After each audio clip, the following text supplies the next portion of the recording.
Class 9th के half yearly exam का एकदम 100% और रियल पेपर आ चुका है बच्चों। 19 दिसंबर 2025 ईस्वी को जो एग्ज़ाम होने वाला है क्लास 9th का साइंस का बच्चों, तो आप सभी तैयार हो जाइए। साइंस में एक भी ऑब्जेक्टिव ऐसा नहीं होगा बच्चों कि इससे बाहर आएगा।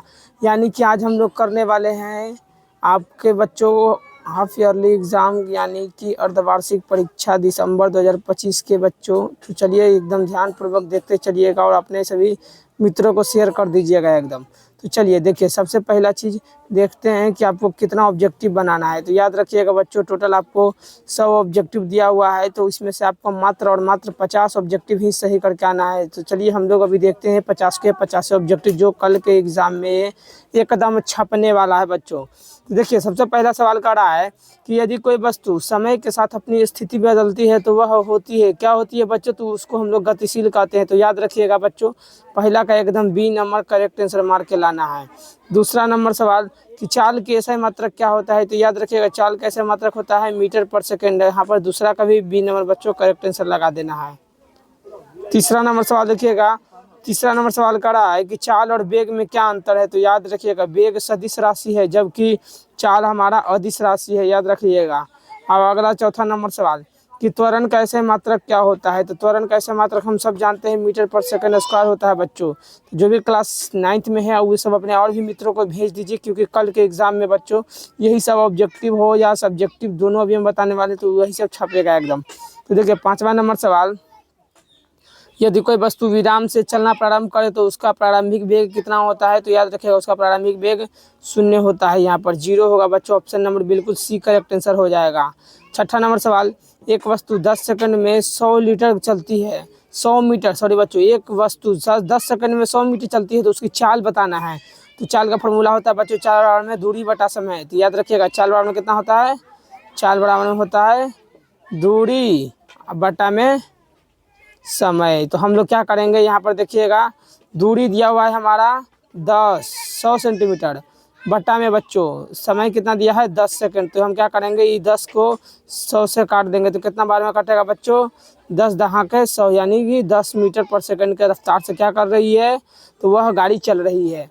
तो बच्चों 7वां नंबर सवाल देखिए, 7वां नंबर कि किसी वस्तु की विस्थापन और दूरी समान हो सकती है, कब समान हो सकती है? जब गति कब हो? रेखीय समय में हो, यानी कि सीधी रेखा में जब कोई वस्तु दो जा रही है तो उसका क्या है? विस्थापन और दूरी दोनों सेम हो सकता है।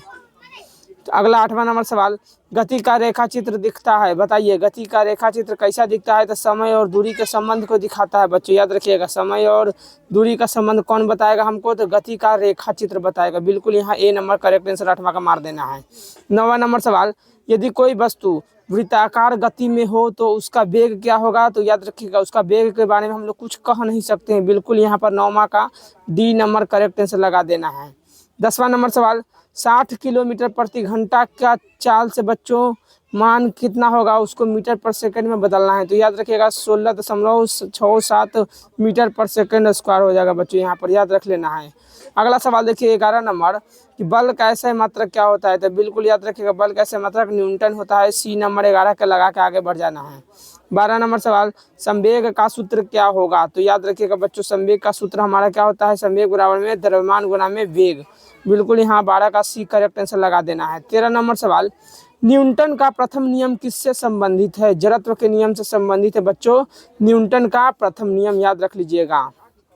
अगला 14 नंबर सवाल, यदि वस्तु का द्रव्यमान 2 गुना कर दिया जाए तो संवेग क्या होगा?